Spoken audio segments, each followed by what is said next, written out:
a 30-year contract. Why do you think a 30-year deal, franchise renewal agreement, is good for citizens of Fort Lauderdale?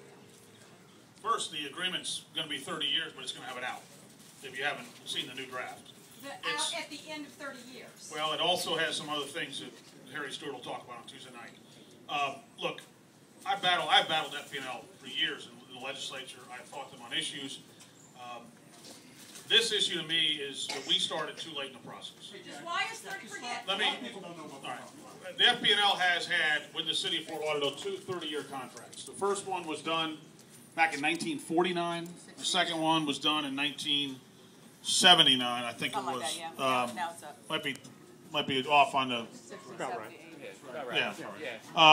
Those contracts are for them to provide, obviously, electrical services, power services within the city. Those are non-exclusive agreements, first and foremost, so people understand that. Secondly, the UAC was looking at some alternatives, which if we were going to do that, seriously, I'd be all for looking at them. But we came in, the city attorney had never even been asked by staff to look at this issue until June or July. That's the problem. I think it was June or July. It's the first that came up to the city attorney. So you've got a situation there where the city attorney finally starts into this issue essentially at 29 years. Right, the 11th hour. 11th hour. The issue to me is such that, one, I think it's too late in the process for us to go down this path. Two, I think it's going to be too expensive. Realize we have to purchase from FP&L the infrastructure.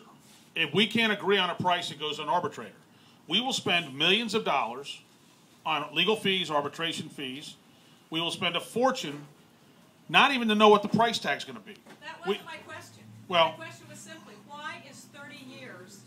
Because that's their standard, and if they go less with us, and they have to go less with every other city in the state, and that is a non-negotiable. Truthfully, it's probably the biggest non-negotiable issue they have. They have a favorite nation clause that is what happens in our city happens in the other cities, and they are all over the country. Right. Since '73, all their contracts have been 30 years. Now, going further on this issue, there's been talk about some other cities have gone and municipalized their electricity. Again, if we can do it and it's cost effective and it's cost efficient, and we know what the price tag is going to be, great. But right now, we're probably in the worst economy we've ever been in. I'm not sure where we're going to get the financing for $750 million to purchase FP&L's infrastructure. Does it make any sense to ask for temporary one more year with them to give you guys a chance to investigate it because you're so new, you haven't had an opportunity? No, well, let me just say, we've got a legal opinion from Harry that and I'd rather not get too much into the legal opinion on this, that we might not be able to collect our franchise fee and our utility taxes come November 1 if we don't have an agreement in place. And there's actually a legal opinion. FP&L's attorneys have been arguing with our city attorneys on that issue. You talk about Winter Park made $1 million on it. We're going to make about $17 million next year from FP&L as part of our utility taxes and franchise fees. And that's we jeopardize that money in the toughest budget year. I just don't think it's a wise move. $17 million a year we're going to make? Yes. $17 million a year. Off the franchise fees and utility taxes. Yes. They pay us a lot of money, but in all fairness to the new commission, I have to be really honest with you that the discussion at the Utility Advisory Board level with the municipalization and all the different variations and options that we could have been able to have that knowledge and choose from never made it in front of us when this new group was elected. We don't have any analysis of any infrastructure, what we would need to repair it or fix it. That analysis was never done. That analysis was never brought to this commission and never even considered. Do I blame past people or the management? All that should have been given to us day one when this new commission got in. Right now, it's not even in our backup for our agenda item. All that's in our backup is the FP&L contract. There is no information about any other option or any of the work that the past commission and the UAC board did towards any other option, and I find that very unacceptable. So. Staff, and nor any UAC appointees came to any of you, or you were already. Oh no, I met with several of the UAC appointees. I met with them all during the summer.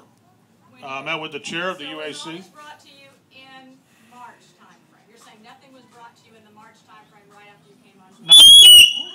That's me. That's not the, I met with all of them. I had a lot of information. What I was trying to figure, what I asked for is to find out what cities, I've actually talked to a number of cities.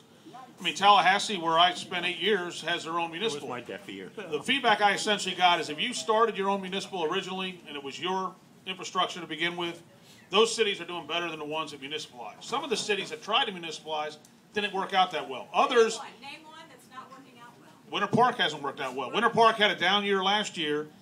You know, right now, I don't believe that with 2,700 employees, I necessarily want to create bigger government if we can realize the services that we need from an outside entity. And so Does that 17 million go up? it has gone up from about 12 billion it's gone up over the last 5 or 6 years. Yes, I'm not sure how it'll continue because personally, I'd like to see us start looking at other energy sources, renewable energy and things like that. We've worked out that language in this agreement